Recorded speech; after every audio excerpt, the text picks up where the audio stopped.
Nakabalo ka ba igsoon nga ang Biblia niagi og duha ka proseso? Yes, the Bible has been undergone with twofold process. The first one is inspiration and the second one is canonization. So the inspiration is the process of God commanded men to write His word. Remember na there are 40 writers na gisugo sa Ginoo aron isulat ang iyahang pulong. So they are inspired by God. The second one is canonization.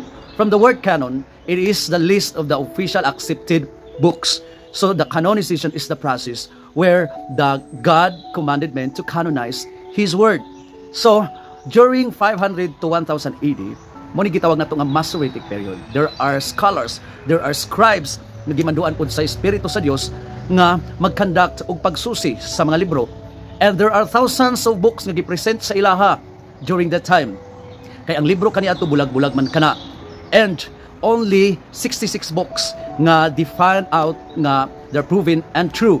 So ni come up dayon ang Bible, which is the 66 books. And there are thousands of books nga wala nila dawata because dili mapamatud-an and there's no evidence nga kini tinuod.